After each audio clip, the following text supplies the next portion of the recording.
After serving 2 tours in Iraq, a distinguished English soldier named Jonathan Pine steps away from the military. In the civilian quiet that follows, Jonathan does some soul-searching. Soon, Jonathan rises to become a hotel manager, working in luxurious international hotels around the world, taking up the night manager role, and builds a quiet, peaceful personal life. A few years into this new career, Jonathan takes a position at the Nefertiti Hotel in Cairo, Egypt, and soon settles in. One day, in January 2011, during the Egyptian Revolution, as the streets fill with protesters and the country descends into chaos, hoping to provide assistance to his colleagues at the hotel, Jonathan rushes to work, cautiously passing through the volatile streets, and to the surprise of his colleagues, arrives at the hotel hours before his shift. There, Jonathan steps up and works with a quiet focus, and despite the uncertainties outside, he calmly supports his colleagues in providing a safe haven for the anxious guests, and efficiently organizes safe departures. At night, as things calm down, a mistress of the youngest son of one of the most powerful families in Egypt,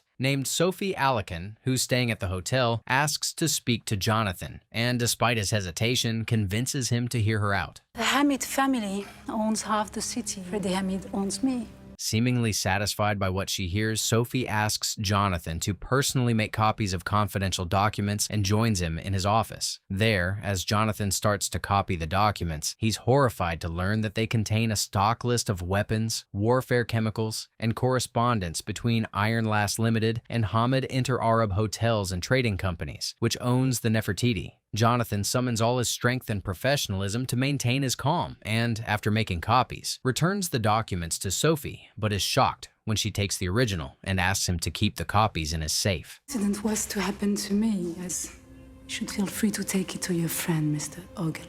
Then, hoping to find out more about Freddie Hamid and the shady deal, Jonathan reaches out to his kitchen staff friend, Youssef, and asks him to find out what he can from local sources. Youssef agrees to do what he can, but warns Jonathan to be careful and not get on the wrong side of the Hamids. Moments later, to the delight of the locals, it's announced that after 30 years of reign, the president of Egypt has resigned. Later that night, as the volatile streets of Cairo change tone and become filled with delighted locals, celebrating the news with fireworks and car honks, Jonathan stays in his office and, using the information Youssef provided him, learns more about Freddie. Shame. Do you know where they've gone? Recognizing the name from the confidential files, Jonathan does some digging online and learns that Richard Roper is the CEO of Iron Last and, contrary to what the files detail, finds a video of him introducing his safe haven project for refugees and vowing his dedication to humanitarian services. As the country's celebration goes on full swing for the next few days, knowing full well what the weapons and chemicals are capable of inflicting on humanity, Jonathan remains haunted and sleepless, trying to figure out what to do to prevent the looming deal, and decides to reach out to Simon. Where did you get this? I found it.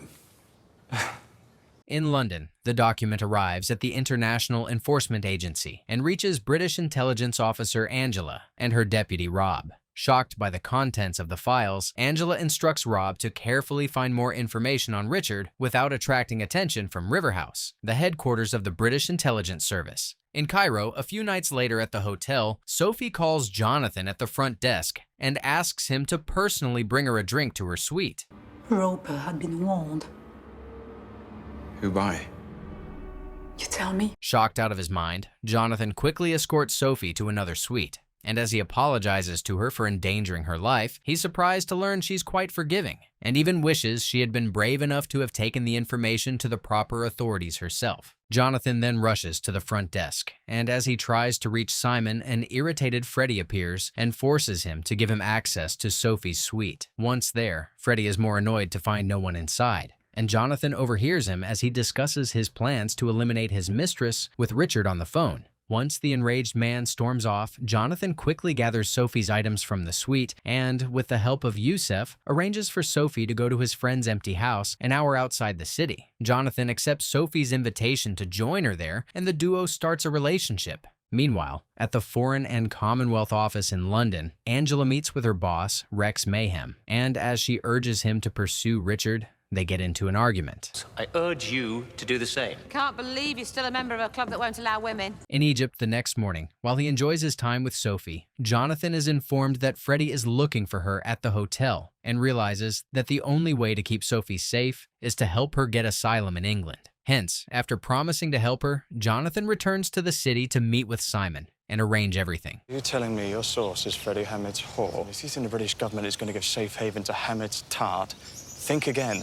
Disheartened, Jonathan calls Sophie to inform her of the bad news, promises that he will find other ways to help her, and asks her to give him some time. However, a disappointed Sophie doesn't trust his promise and quickly hangs up the phone. That night, to the shock of Jonathan, who is on his shift, Sophie returns to the hotel, addresses him coldly, and, ignoring his warning, heads to her suite. Elsewhere in London, Angela's disappointed to be informed that the joint intelligence meeting is cancelled, and after tracing the origin of the confidential document, calls Jonathan at the hotel. You have a guest in the Hatshepsut suite.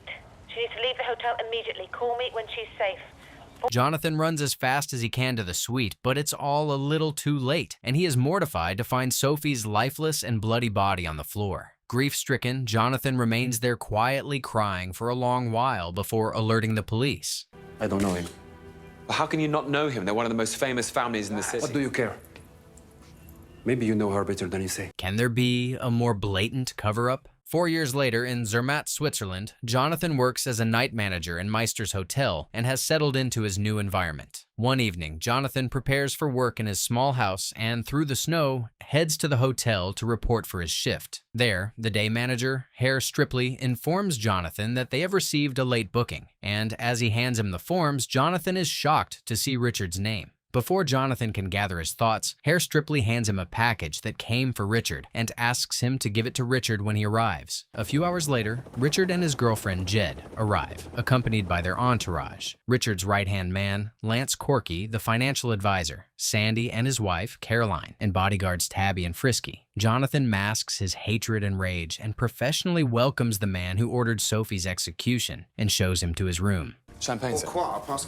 Yes. Fighting off memories of Sophie, Jonathan subtly listens in on Richard's conversations with his men, while keeping a professional demeanor. Then, once at his desk, Jonathan gets forms of the late bookings copied, discreetly opens Richard's package, finds new SIM cards, and takes note of the numbers before sending them to Richard. He then goes through Richard's trash to find discarded SIM cards and collects them. The next morning, Jonathan returns home, finds Angela's number, gives her a call, and sets up a meeting. At a local restaurant, Jonathan meets Angela and gives her everything. Then, Jonathan and Angela head to Jonathan's residence to discuss the case further, getting to know each other on the way. Once there, Jonathan welcomes her inside, suddenly realizing that she's the first guest he's had since he moved to Zermatt 2.5 years ago. Putting that thought out of his mind, Jonathan warmly hosts and makes sure the pregnant Angela feels at home. Then, as they begin to discuss the case, hoping to pull on Jonathan's patriotic heartstrings, Angela reminds Jonathan of his father, who had dedicated his whole life to his country, working undercover in Belfast and collecting valuable intelligence. Then, after sharing that she spent the last decade trying to get Richard off the streets and failed miserably due to a lack of concrete evidence, Angela makes Jonathan an offer. Come and work for me. And afterwards, when it's all over, I will look after you. While Jonathan thinks over the offer, Angela returns to London, hoping that the veteran will soon come on board, meets with Rex, whom she warns not to alert the River House, and asks for his help in setting the scene for her daring plan. I need to give him a criminal history, something for Roper to find. It's going to be West Country and it needs to be real. In Zermatt, Jonathan decides to accept Angela's offer and, as planned, officially leaves his calm and peaceful existence behind and crosses to the other side by stealing 40,000 euros from the hotel and fleeing to London to meet with Angela. You up for it? You sure, are you? Yeah. Then, after confirming that Jonathan is up for everything his new role requires of him, Angela makes him sign the proper documents and sends him to live in Devon, England, where he meets a local shopkeeper named Marilyn. I'll be here for a while. A few days into his settlement in the small town, Jack tracks down the local drug dealer and pays him a visit. I told you, get lost. Jack spends his time in the quiet town, watching Richard's speeches and videos to learn as much as he can about him, including how the charming criminal thinks. In the evenings, to make sure the locals see him, Jack frequents the local bar, where he keeps to himself and drinks alone. Intrigued by his lone wolf and intimidating demeanor, Marilyn visits Jack at his house, and as they get to know each other better, she confides in him about her deadbeat ex-boyfriend Tom Quince, and the duo spends the night together. In London, at the Foreign and Commonwealth Office, ATF agent Joel is invited to discuss the rising illegal global arms deal and gives an impassioned speech on how to combat the problem. Afterwards, as Joel leaves, he's greeted by a senior MI6 agent named Jeffrey Dromgoole. Anything you have at all. I have money and people ready to work. Then Joel and Angela, who are old acquaintances, leave the office together and catch up. Why were you in Madrid 2 weeks ago? It's an operation called Limpet. Then, after detailing her plan to get Jonathan on the inside of Richard's operation, without the Riverhouse knowing, Angela confesses how scared she is to lead such a dangerous mission alone, and convinces Joel to support her cause. In Devon, Jack continues supplying drugs to the local dealer and makes a name for himself. Then, a couple of months later, as he requested, an undercover officer named Harlow brought him a new passport with his new alias, Tom Quince. Then, the duo goes to the local bar where they stage a fight, and to the terror of the locals, Jack beats up Harlow and throws him out. The next morning, Marilyn goes to Jack's house and finds it ransacked and covered in blood. Shaken to the core at the implication, Marilyn alerts the police and waits for the arrival, crying by the side of the door. Name Jonathan Pine mean anything to you? No. Then, Tom travels to Mallorca, Spain, and starts working at Richard's favorite restaurant as a sous chef. A few months later, Jed, Richard, and his son Danny arrive at the restaurant for lunch with their entourage and have a splendid time, enjoying the food, the beautiful view, and each other's company. They spend the afternoon drinking and dancing without a care in the world until two robbers ambush them out of nowhere and, to the horror of everyone, hold Danny at gunpoint and demand money. Terrified by the ordeal and fearing for Danny's safety, Jed pleads with them to release the young boy and take her instead, while Richard calmly talks to them and promises to give them a hefty amount of cash in exchange for his son. Unfortunately, all of this falls on deaf ears, and the robbers proceed to take Danny with them and promise to schedule an exchange for later. As planned, the robbers then run through the kitchen, where they run into Tom, who frees Danny and orders him to run back to his family. You were supposed not to hurt him. You want it real? I said you're real! Danny runs back to the group, excitedly reunites with his father and Jed, and points out Tom as the hero who rescued him. Moments later, the group discovers Tom, beaten to within an inch of his life. I know him. Elsewhere, Angela and Joel meet to follow Jonathan's case more closely. He said he wanted it real, so they made it real. They think they might have killed him. Well, you did ask him to scare you, Angela. Then, Joel introduces Angela to his team, and soon the group gets a break from Corky's tapped phone. Oh, he's alive.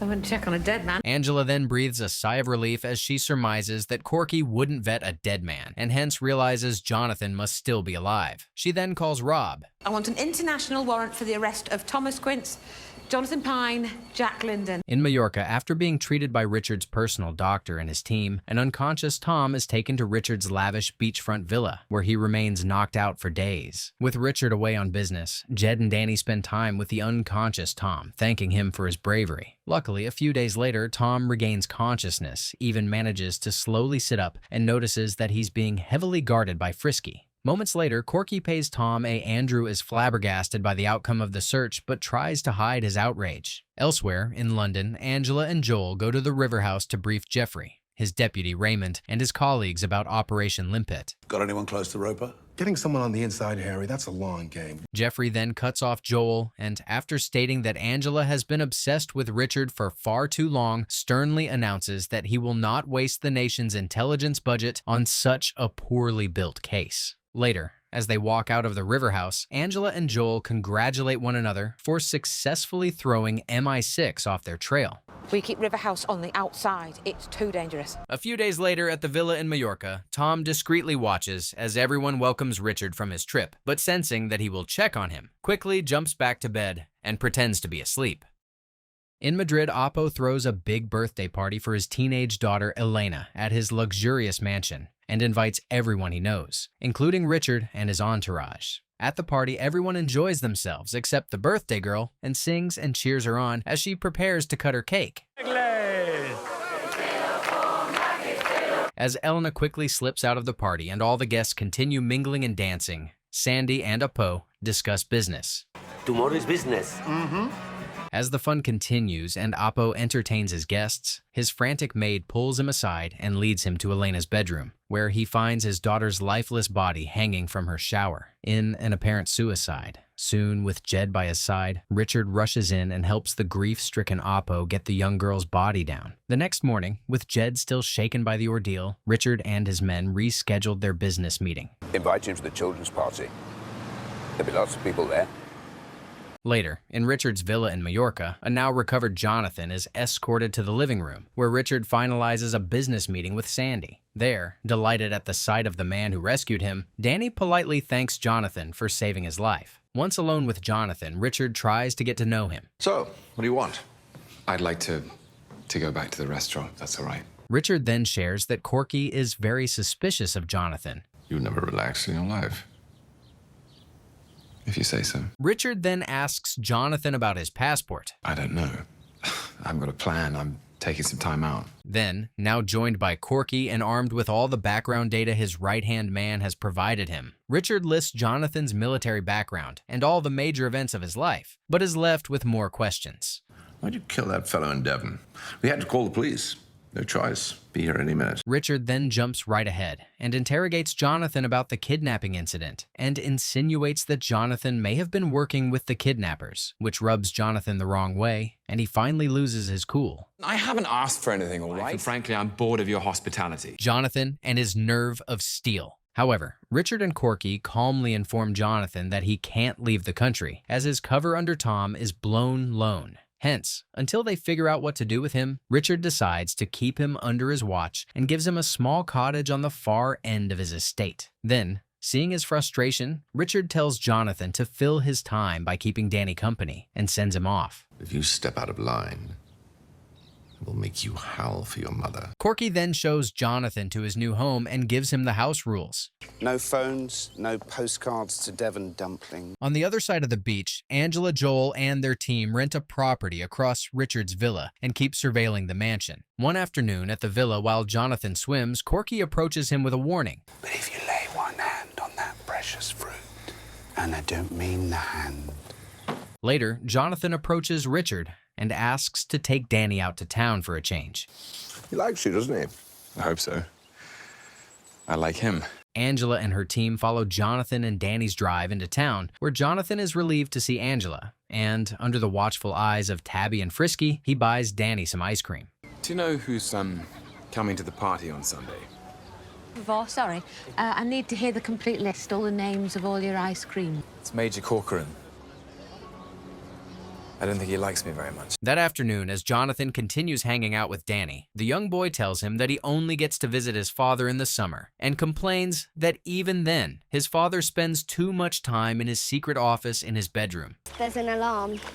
They test it every day at 11. Meanwhile, in Madrid, hoping to solve Jonathan's problem, Angela and Joel follow Oppo around town. Then, hoping to exploit Oppo's grief for the greater good, Angela approaches Oppo and exploits grief. You know Richard Roper? Yes. He dragged you down and he dragged your daughter down too. In Majorca, while spending time together, Richard informs Jonathan how suspicious Corky is of him. Maintaining his cool, Jonathan subtly undermines Corky, implying that he may be an alcoholic, and shares different stories on how drunk men ruin kingdoms and legacies. Taken aback by Jonathan's assessment of his right-hand man, which gives him food for thought, Richard quietly nods and walks away. A few days later, everyone, including Omar, arrives at the villa for the children's party, and as Richard welcomes everyone in, he notices how annoyed Carolyn is at her husband, who openly flirts with their young babysitter and tries to calm her down. Then, as all the guests head to the party, Jonathan sneaks into the mansion and, hoping to access the secret office, heads to Richard's bedroom. However, as he slowly enters, he's shocked to see a naked Jed, who had just been speaking to her family on the phone, crying her eyes out. Luckily, Jonathan quickly recovers from the shock and calmly informs Jed that the guests have arrived and leaves. Moments later, Jed plasters a smile and joins the party. During the party, while Richard teaches kids different tricks, Oppo pulls Sandy aside and, as he vows to Angela, shares his concern about Corky. Talking about things he should not. As the party winds down, with Richard's permission, Jed takes a walk with Jonathan. You shouldn't have seen me like that today. I don't care who sees me naked. I do care who sees me crying. In London, Rex is called in to the permanent secretary of the Foreign Office, Pamela's office, where Jeffrey, Raymond, and a Langley representative from the American Embassy named Barbara Vanden await him. They're chasing international arms way beyond their comprehension.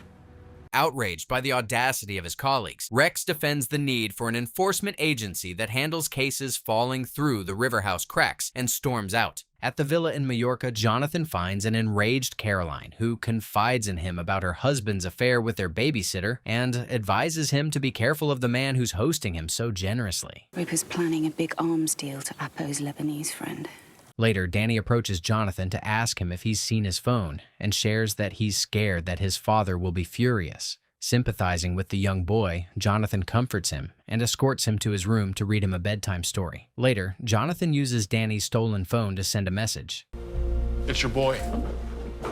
The next day, after catching her husband cheating with the babysitter, a furious Caroline causes a scene around the villa, screaming at Sandy, packs her stuff, takes her children, and storms out, while everyone watches in shock. A couple of days later, Richard leaves Corky behind and goes to Monaco with the rest of his entourage for a business meeting. Meanwhile, Jonathan waits until Corky and Jed go horse riding, waits for the alarm testing time, and goes to Richard's bedroom. There, while searching for the secret office's key, he finds a hidden picture of a young boy in Jed's drawer and takes a picture of it. Then, after finding the coveted key, Jonathan sneaks into the office, finds valuable documents with detailed accounts of Richard's upcoming lucrative deal, takes a picture of them all, and leaves. However, before he can make it out of the bedroom, Jed returns and becomes enraged to find him there. You broke into his office.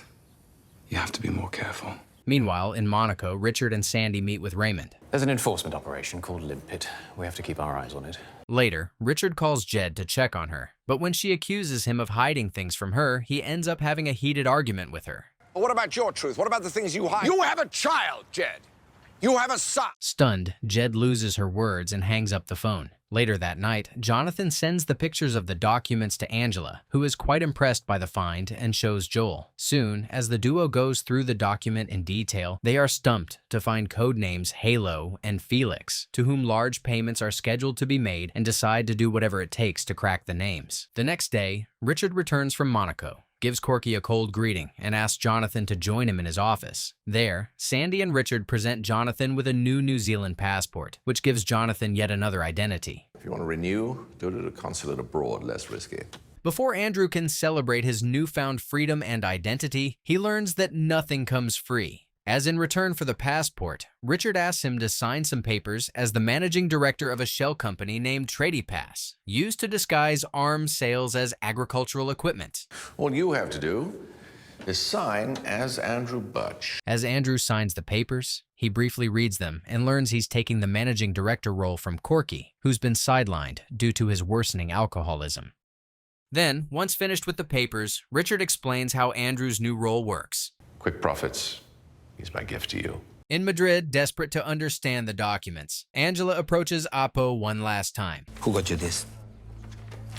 Someone on the inside. A few nights later at the villa, while Richard's away on business, Jed sneaks out of the mansion and visits Jonathan in his cottage. There, Jonathan asks her about the picture of the young boy, and she explains that he's her son, whom she had when she was just a teenager and had given to her sister to raise. Then, as Jed makes a move on him, Jonathan panics, and fearing for Jed's safety, he escorts her out, advising her to be careful on her way back. Elsewhere, despite not cracking the code names, with the help of Apo, Angela learns that Richard collects money from investors who have no idea what they are trading in, buys illegal weapons, sells it to shady buyers for a hefty profit, which he uses to pay the investors with profit in a year's time, while he makes more than $200 million in profit. In London, as Rex bikes to work, he's chased and hassled by two suspicious vans and becomes enraged. Then, a furious Rex calls Angela into his office. Well, you choose them, you choose everything, and get Stedman back here. Tell him we're joining forces. Excited by the unexpected generosity, Angela shows Rex the documents and asks him about the identity of Halo and Felix. Shocked to his core by the contents of the documents and their implications, Rex denies knowing who the code names represent. At the villa, Richard returns from the meeting in Geneva and once again gives Corky a cold treatment while he friendly addresses Andrew and schedules to meet and catch up with him, which rubs Corky the wrong way. Then, as advised by Andrew to keep Richard happy, Jed welcomes her boyfriend warmly, apologizes to him, and the couple makes up. Moments later, once they are alone, an annoyed Corky approaches Andrew, clearly states how angry he is that Richard is replacing him, and reveals that he's still very suspicious of him. And then, of course, there's the case of the nighttime naughties while Roper was away. Then, to the shock of Andrew, Corky reveals that he had seen Jed leaving the cottage in the dead of night, and after sharing that Richard would destroy the young girl if he ever found out, warns Andrew to stay away from her. Later, as they prepare for the upcoming meeting, Richard invites his personal tailor to the villa, where he takes Andrew's measurements and promises to deliver multiple high-quality suits in a couple of days. Richard then gives Andrew a black card with his name on it for his business expenses. Later, Richard takes his entourage out for lunch at a luxurious seaside hotel, and after enjoying the beautiful view, they get to their table and start ordering. However, after hearing a waiter tell Jed they're out of lobsters, Corky loses his mind in anger, causes a scene, attacks the waiter, and tries to steal a dish from another table, leaving his colleagues embarrassed. Then, seeing the escalation of the matter, Andrew steps up and, to the delight of Richard, takes control of the situation. I must apologize for my friend's misbehavior. I think you bloody well should. Allow me to buy you lunch. You're not doing yourself any favors, Corky. Elsewhere, running out of options to crack the code names, Angela sends for and meets with her old colleague from MI6, Harry, shows him the documents, and asks who Halo and Felix represent. I didn't want to be part of it, I swear. Shocked to her core, Angela describes how serious his crimes are and convinces Harry to help her with her cause. Elsewhere, Sandy congratulates Andrew for handling Corky's outburst with tact. Then, hoping to discuss the important business deal, Richard pulls Sandy away for a private meeting while he asks Andrew to keep Jed company. Jed and Andrew then go for a walk. Everyone's attracted to you. Who are you? Then, the duo heads to Andrew's room and gets intimate. Meanwhile, in their meeting, Richard Duo then discusses Andrew. So what do you make of our new frontman? Oh, I like him. In London, as he promised, Harry leaves some documents at the local library for Joel, which he finds and shares with Angela and the team. Okay, so the toys are in transit. The question is, where are they really going? Then, hoping to find out where the deal is taking place, Angela asks for Richard's whereabouts. Director is Andrew Birch. Birch, who's that? We've run searches on him, nothing's come back. If only you knew who Andrew Birch is, Angela. Elsewhere, Pamela visits Rex at his office and, after announcing that Angela is ruffling feathers and causing trouble, gives him a list of suggestions to consider as the new head of the International Enforcement Agency. Shocked and hoping to defend Angela's honor and keep her in position, Rex breaks the promise he made to Angela to never discuss the documents and code names with anyone and shares them with Pamela, who rushes out to discreetly make a call. Yes, Jeffrey, it's Pamela.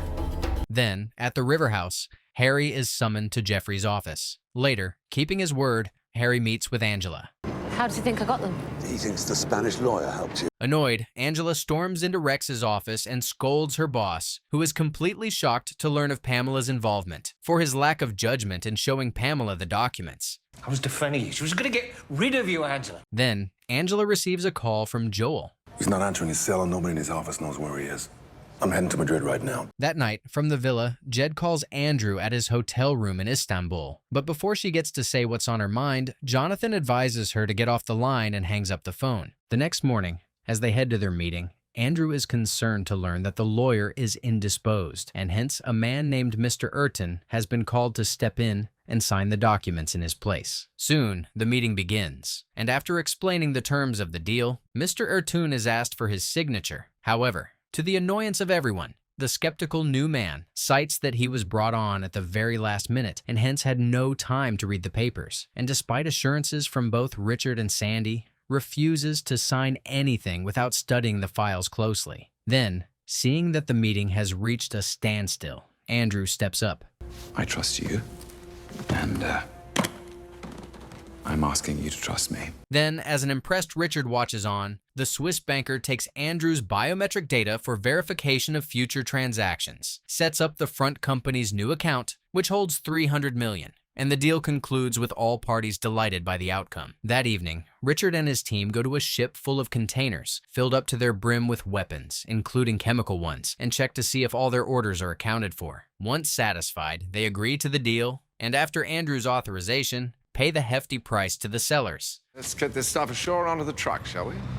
Then, as trucks load the weapons and take them to the meeting location, Called Haven, where Richard will meet with the buyers the next morning, Richard shares that, influenced by Corky's opinions, he too once had doubts about him and offers to reward him for Andrew for a job well done. So what's your tipple? Men, women, young, old? Get you anything. The next day in London, Rob and his colleague Pearl find Jed's midnight call to Jonathan from their wiretap, become extremely concerned, realizing Jonathan had started an affair with the enemy's girlfriend, and pay him a discreet visit in Istanbul where they connect him with a frantic Angela on the phone. We're pulling you out because you've blown it. His girlfriend calls you from Roper's house phone in the middle of the night and you think you're safe. Then, Rob orders Jonathan to meet them in the foyer in a few minutes so that they can get him out of the country. However, unwilling to back down at such a critical moment, Andrew goes off script and approaches Richard. We're being watched. British man and woman in the foyer. What are you doing, Jonathan? Once Tabby's confirmation is obtained, Richard orders his team to leave as soon as possible and heads out. However, as they reach their cars, Andrew notices one of Rob's colleagues tries to stop them, beats him up, and speeds away with his new team. Meanwhile, in Madrid, Joel quietly sneaks into Oppo's house and is terrified to find him and his girlfriend brutally murdered in their sleep. Elsewhere, Angela is informed of the developments in Istanbul and loses her mind in worry and confusion. Once safely in his private jet, Richard shares with Andrew that he had just been informed that the coded summary of the entire operation, which only he and Sandy had access to, had found its way to a British intelligence officer named Angela, and confesses that he had first suspected Oppo of betraying him and had him killed. Apostol, our Spanish lawyer friend. Later, Richard and his men land in southeast Turkey, where the merchandise had arrived ahead of them, and are welcomed by a mercenary named Jasper, who oversees Richard's operations. Then, with Jasper's lead, Richard, Sandy, and Andrew are taken to the mountainous regions, where Richard has built his safe haven projects for refugees. There, while Andrew watches intently, Richard orders his men to capture every moment, gets out of the car to greet the refugees, who adore him for his help, and hands them some goods. Then, after a few moments, Richard and his men return to the car and continue on to a compound called Haven, filled with mercenaries who facilitate Richard's weapon sales and manage the distribution network. Welcome to the Haven. Then, as they reach the Haven compound, Sandy hands Andrew a list of weapons to study so that he can present them to their buyer Omar later that night. Meanwhile, in London, Pamela calls Rex to her office. They're looking for a new private secretary. Tact and experience to take over the position. Elsewhere, at the International Enforcement Agency, Angela scrambles to find the whereabouts of Jonathan and becomes agitated when she fails to do so. To make matters worse, Rex visits Angela at her office and gives her the bad news of his reassignment, and explains that this will be his last week in his current role, which devastates her. In Turkey, Sandy escorts Andrew to the operational area of Haven. Not just a country, old boy. This is a kingdom. Then, Richard presents Andrew to the mercenaries, and Andrew recognizes a former soldier and approaches him. These men are selling their skills same as anyone else. Yeah. Meanwhile, with suspicions still boiling in his mind, Richard continues giving the cold shoulder to Sandy, which the finance manager quickly picks up on. Don't be a tit, Sandy. These men are about to operate some extremely heavy machinery. That night, Andrew stays up late, studying the types of documents they had purchased and preparing for the presentation. Then, with nearby villages evacuated for this purpose only, Andrew puts on a weapons demonstration with destruction as big as an actual war to Omar. Then, after a lengthy presentation, Omar prepares for the final showdown. Pay close attention. We cleared a whole village for this. As he watches the fields turning into a ball of fire, Jonathan feels sick to his stomach and summons all his strength to cover his outrage. Meanwhile, as if they had just watched a good play, Richard and the rest give a standing ovation at the end of the presentation and congratulate one another on a successful deal. Early the next morning, Omar prepares to head out. I went to London School of Economics. I learned everything I know in your capital city. Having failed to get an answer, Andrew uses a moment of distraction and discreetly takes notes of the license plates of the trucks on a piece of paper. Elsewhere, in her office, Angela confides in Rob that she feels like she's been followed and surveilled, and adds that she's getting extremely frustrated by the numerous roadblocks that make it impossible to access TradePass's account, which seem to be the only angle her team can use. Then, to make matters worse, Joel calls Angela with an announcement. Limpet's being closed down. Funding withdrawn. Then, contrary to his never-mixing business and pleasure sentiment, Richard has Jed and Corky brought to the Haven base, and as he offers everyone a drink to celebrate their successful deal, to the amusement of everyone, Corky announces that he has cut himself off from alcohol and is exercising sobriety. Off it? Taking a break. In London, for the first time in days, a deflated Angela heads home for the night and sees that her husband Gordon has been working so hard on their nursery, painted, and started decorating it, all by himself, and is grateful. Then, as she tries to get to bed without waking her exhausted husband, she receives a call from Jeffrey, who demands to speak to her at her door. I wanted to ask where you got those papers. Elsewhere, at the Haven base, Richard asks Jed if she's the one who betrayed him and leaked the papers. Why don't you stop by just telling me the truth? Meanwhile, Andrew cuts off the electrical wires around the base, leaving it in pitch darkness, and soon Richard is notified that it was a deliberate act of vandalism and called away so that he can inspect the damage himself. As he planned, Andrew sneaks into Richard's tent and tells a panicked Jed who he really is and the objective of his mission. No, but you saved Danny's life. Let's set up. Then, Andrew lovingly promises Jed that he will rescue her from her dangerous world soon and rushes out. Moments later, Richard returns to the tent and, following Andrew's advice, she confesses that she had broken into the secret office and taken a picture of the documents on her phone, and subtly hints that Corky had her phone for a short while. She then apologizes to Richard for jeopardizing his business, and he soon forgives her after warning her to never go behind his back again. Then, Andrew cautiously sneaks out of the Haven compound and rushes away to speak to a taxi driver and hands him the piece of paper containing the license plate numbers. $200. There'll be 200 waiting for you when you get there. Meanwhile, as Andrew cautiously returns to the base and tries to sneak back in, he's met by Corky, who had been waiting for him there, and now that he finally has the evidence he needs, threatens to expose him to Richard. Unable to risk such an ordeal, Andrew tries to stop Corky, and the duo gets into an intense battle, which catches the attention of two mercenary guards. I caught him coming back through the fence. Get the chief, we need him to talk. As the guards head back to fetch their boss, feeling like he has no other choice, Andrew beats Corky to death. Moments later, Richard returns. I found him at the fence. He may have met someone. Despite being shaken up by the death of his right-hand man, with whose help he has built his empire, Richard quickly takes control of the ordeal. We need to get him buried quick. No one can know he was here, all right? In the morning, the driver arrives in Istanbul and hands the valuable information to a delighted Pearl, who soon passes it on to Angela. Get me Mayhew on the phone. Southeast Turkey. With her hopes now revived, Angela rushes to Rex's office and, after detailing that they have traced and located the 20 aid trucks filled with weapons, begs him to help her on his last day in the office. One letter from you, Rex.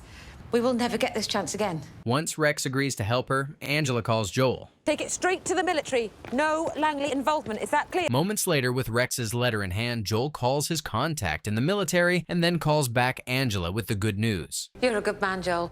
Yeah, I know. Meanwhile, on the Haven base, with the mercenaries by their side, Richard, Jed, and Andrew track the trucks on live feed. As Joel, Angela, her team, and Andrew hold their breath in anticipation, the U.S. border troops stop the trucks at the Syrian border to do a thorough search, but are confused to find nothing but agricultural equipment. Well?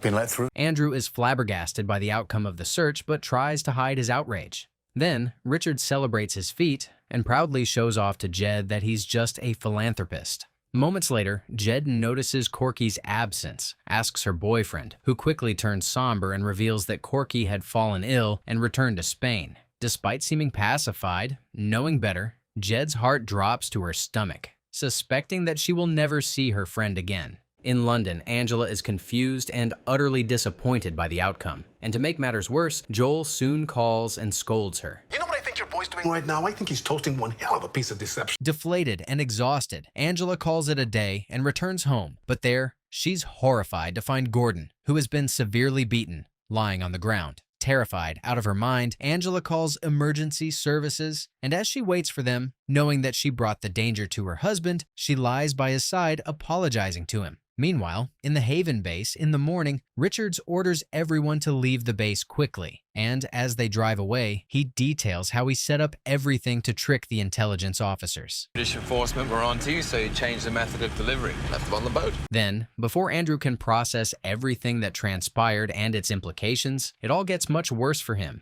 as he hears Richard make a terrifying phone call. I am on my way with my business associate. See you soon. Richard and his team then head to Cairo, where Freddie has arranged for them to stay at the Nefertiti Hotel. Hence, after years, Jonathan returns to where it all started, a completely different man, with a different name and objective, and walks in with his new team, hoping no one recognizes him. Then, to make matters more complicated as the team is led to their suits, Jonathan sees Richard and Jed being escorted to the very same suite Sophie stayed and where he found her lifeless, bloody body in, and becomes momentarily plagued by painful memories, until Richard, who's unaware of everything, snaps him out of his reverie and schedules to see him for drinks after resting, and he absent-mindedly agrees. At the Foreign and Commonwealth Office in London, Pamela leads a hearing alongside senior staff of MI6 and interrogates and ridicules Angela about the failed mission at the Syrian border and blames her for destroying their working relationships with other intelligence agencies in the area. Angela remains calm and tries to answer all their questions as dutifully as she can, while protecting Harry, who is also present in the meeting, whimpering in fear, but finally draws a line. Can you be more specific? To do so would be to put lives at risk. No. Then, Angela returns to her office, finds it emptied out, and before she can process that, gets more bad news from Rob. 2 weeks and they closed the office. Sympathizing with his hard-working colleague, Rob then advises Angela to take her maternity leave and stay away until the heat dies down. Moments later, as despair takes over Angela, she receives a call from Jonathan. Could you tell her we're all here at the same hotel? Filled with pride, Angela figures out that Jonathan is in Cairo and smiles to herself, knowing there might yet be a chance for her operation after all. In Cairo, Andrew notices a mysterious briefcase arriving for Richard and starts plotting how to get his hands on it. He then pushes this aside and joins Richard and Jed for breakfast, where he calmly shares that he's never been to Egypt and is excited to see what it has to offer. Then, to the shock of Jed, Sandy escorts Caroline in. Seeing his girlfriend's surprise, Richard casually explains that he had personally invited Caroline so that she can keep her company while he gets occupied with business, and moments later, sends them away shopping while he stays back with Andrew. Once they are alone, Richard confesses to Andrew how sad he is about Corky's death and shares his wish that if he had found out earlier, he could have talked him out of it and even convinced him to change sides and use him for counter-surveillance. Then, before Andrew can respond to this remark, Freddie joins them. Welcome to Cairo. Thank you. It's going to be fun. What if he remembered you, Andrew? Then, Freddie takes the men to his family's properties, where they meet with a senior member of Omar's consortium named Mr. Kuyami, and the meeting begins. As discussed, half now and half on exchange. We'll meet again in 48 hours' time. Then, just as the payment is to be made, a concern is raised. Wait. We had report of an incident. I want your reassurance that there's no risk attached to this transaction. Pacified with the reassurance, the initial payment is made, and the group celebrates and congratulates one another for the success and the beginning of a lucrative partnership. Later, at the hotel, Andrew approaches Jed, who shares that she can no longer continue putting on a show for Richard and asks him to run away with her. Despite sympathizing with Jed, Andrew reminds her that the mission is not just about the two of them, asks her to be patient for a little while longer, and asks for her help. They're in the safe. Do you know the combination? I'll get it for you. The next morning, Andrew finds Caroline alone and learns that Richard had made her a deal to return to the fold. Me?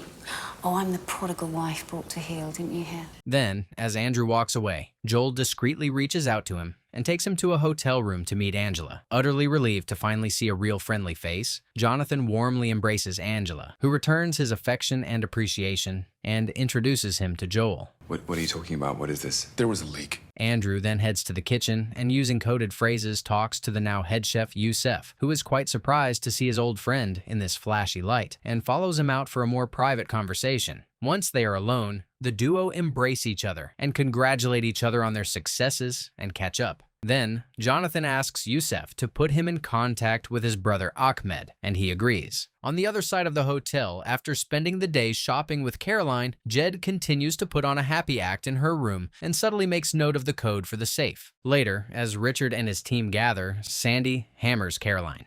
My will pays for your world. Don't you forget it. Then the group heads to one of the casinos owned by the Hamids in town, and Freddy asks Andrew to provide him with escorts, but the vet politely declines. I feel like we have met before. Is that possible? Andrew remains calm and expertly diverts Freddy's attention by inviting everyone to join him in a roulette game. Then, despite the high tension around the table, Jed subtly gives Andrew the codes. Well done, Jed. Andrew quickly picks up on this and sends the information to Angela, who convinces Joel, who's wary of putting his pregnant partner in danger, to let her go to Richard's room and, with the help of Yusef, gains entrance. There, Angela opens the safe and finds the weapon's registration certificate and steals it. However, before Angela can make her escape, Tabby returns to her room, which scares her, and she texts Joel for help. Frantic, Joel calls the room impersonating the receptionist and calls Tabby downstairs to accept a package on Richard's behalf. Then, Angela rushes out of the room, visibly shaken at the danger she and her unborn baby had just faced, and takes a moment to calm down. Meanwhile, at the casino, Andrew discreetly supplies Freddy with spiked drinks, and soon, Freddy starts to make a scene as he drunkenly stumbles around making random announcements. During this ordeal, Richard shares his concerns with Sandy. Everybody happy. I never lose. Then, as Freddy's behavior escalates, Richard makes his stance clear. Big day tomorrow. Go to bed. Then, Andrew helps Freddy and offers to take the very drunk man home. Then, the duo ends up in an empty estate, which Freddy uses for his illicit activities. And after offering him yet another spiked drink, Andrew sits by his side and asks him about Sophie. At this moment, all the pictures come together, and Freddy remembers that Andrew was the night manager at the same hotel years back. Unfazed by this, Andrew asks him about Sophie's death. How do you know about that? Did you kill her? Andrew then drowns Freddy in the pool and leaves. He then returns to the hotel to pick up the weapons registration certificate and heads back out to meet with Ahmed and Yusef. Meanwhile, as Richard returns to the hotel, Tabby informs him of the strange call he had received. Check the hotel list. Every guest, get the names to me. Elsewhere, Andrew goes to the military base where the shipments are stored and, after showing the certificate, gains entrance with a hidden Ahmed and Yusef. Later, as they return to the hotel, Ahmed gives Andrew a number to dial, wishes him luck, and the trio parts ways. In the morning, Andrew hides the certificate in Richard's breakfast orders and sends it to his room so that Jed can return it to the safe. However, in a horrific twist of events, when Jed tries to open the safe, she learns that the code has been changed. Oh dear. Richard then calls Frisky, who beats and waterboards Jed. You know, I never really thought you had it in you. Meanwhile, from his room, Andrew transfers all the $300 million out of the Trade Pass account. Elsewhere, Rob calls Jeffrey. When we open those crates tomorrow, I don't think we're going to find farm machinery inside. Later, after waiting for Freddy and becoming annoyed at his tardiness, Richard leads Sandy and Andrew to the army base for the deal, but soon is informed that after checking all the guests at the hotel, 2 names don't check out. 2. They're in room 2104. Then, now fully aware that Jonathan had been the mole all along, Richard takes him away and has him beaten and searched by Tabby. Searching for weapons. Make sure he's not wearing a wire. Then, Richard announces that he knows about Jed's involvement and shows him a picture of a beaten-up Jed, which enrages Jonathan. Soon, Richard also figures out that Jonathan had killed Freddy, but ignores it, threatens Jed's safety, and orders him to handle their upcoming lucrative deal with a smile on his face. Then, as Joel surveys the base, he sees Jonathan being led out at gunpoint and calls Angela. Ange, listen to me. Pine is blowing. Get the hell out of here. Moments later at the hotel, Frisky enters Angela's room with tied-up Jed, and Angela shoots him. Jed and the women escape. At the base shipment, in the business meeting, Mr. Kuyami and Omar have their purchase loaded on numerous trucks. And once they pay the remaining payment, Richard asks Andrew to authorize access to the Trade Pass account. Andrew takes the phone and instead dials the number Ahmed gave him, which, to the shock of everyone, ends up detonating the explosives planted on each of the trucks. Then, Mr. Kuyami demands to be paid back, but Sandy is soon horrified to learn that the Trade Pass account is empty. Did you hear me, Mr. Roper? I want my money. Now. A furious Richard holds Jonathan at gunpoint. You buy that girl for $300 million. Richard and Jonathan then return to Richard's room and find Angela waiting for them. Leaving his colleague to confront Richard, Jonathan rushes out to find Jed. Annoyed by Angela's confrontation, Richard calls London. There is no halo at this number, sir. Don't be a tit. Richard remains calm, tries to undermine Angela's authority, and as he reminds her that she can't prove any of the charges, Joel enters. Mr. Hamid is a very good chum of mine. Chum? Then, Richard, Sandy, and Tabby are all apprehended and taken into custody. However, just as the police cars proceed to leave the hotel, Mr. Koyami and the angry buyers swarm and take over Richard's escort vehicle, which freaks out Richard. Seeing this and knowing that it was Jonathan's handiwork, Angela stops Joel from interfering and watches on proudly, strongly believing that Richard deserves whatever's coming to him. Meanwhile, after spending some quality time with Jed and promising to visit her, Jonathan advises Jed to reunite with her family in America, whom she hadn't been allowed to see for years, and sends her off to the airport. He then stands back at the gate of the hotel in which everything had started and for the first time in years, breathes a sigh of relief.